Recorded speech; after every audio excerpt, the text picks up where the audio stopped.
এখন পুরো রেডি হয়ে নিয়েছে, এখন বেরাবো, যাব নৈহাটি বড়মার কাছে। কথায় আছে ধর্ম যার যার, বড়মা সবার। তো বড়মা না ডাকলে কখনো সেখানে পৌঁছানো যায় না। তো আজ কয়েকদিন ধরে বড়মার কাছে যাব বলে চিন্তাভাবনা করছিলাম, তো ফাইনালি আজকে যাওয়া সেই সময়টা হয়েছে। যেহেতু আজকে ছিল একাদশী, আর একাদশীর দিন আর কোনো এদিকে সংসারে সেরকম একটা চাপ থাকে না। বাবা মা দুজনে চলে যায় মঠে, আর ও চলে যায় অফিসে। তো আমি বাড়িতে থেকে কি করব, তার জন্য ভেবেছি যে আজকের দিনেই যাব বড় মার সাথে দেখা করতে। তো তার জন্য রেডি হয়ে নিয়েছি, এখন সোজা চলে যাব স্টেশনে, শিয়ালদা স্টেশনে গিয়ে টিকিটটা কাটবো। অনেক সময় ফোনে কেটে নিই, কিন্তু আজকে ফোনে হচ্ছে না। তো তার জন্য যেতে হবে স্টেশন থেকে টিকিট কাটতে হবে, আর ওখানে এত পরিমাণে ভিড় হয় না, সে কী বলবো। তো যাই হোক, অসুবিধা হয়ে গেলে সেটা তো সুবিধা করতে হবে। তো যাই হোক, এখন সোজা চলে যাবো স্টেশনে।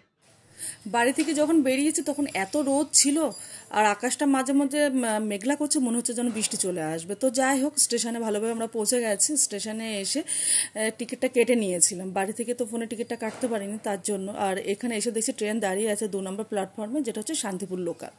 তো ভুল করে আমরা কি করেছি, 2 নম্বরের পরিবর্তে উঠে পড়েছি 4 নম্বরে। কারণ হচ্ছে ওখানে এতগুলো ট্রেন দাঁড়িয়েই ছিল, দেখছিলাম যে ফাঁকা আছে। তো সেই আনন্দে 2 নম্বরের দিকে না তাকিয়ে আমরা উঠে পড়েছি, প্ল্যাটফর্মের দিকে না তাকিয়ে। ট্রেনের মধ্যে উঠে আনন্দ করছি যে ফাঁকা ট্রেন, জানলার ধারে বসে দেখতে দেখতে যেতে পারবো, নৈহাটিতে যেতে পারবো, অসুবিধা হবে না।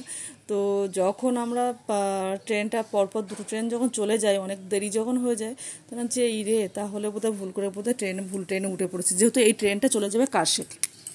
তো যাই হোক, ঠিকঠাক ট্রেনে উঠে পড়লাম, উঠে তারপরে সোজা চলে গেলাম স্টেশন থেকে কাছেই নৈহাটি বড়মা মন্দিরটা। তো টোটো আছে, অটো আছে, যেখানে ভাড়া নেয় 10 টাকা করে।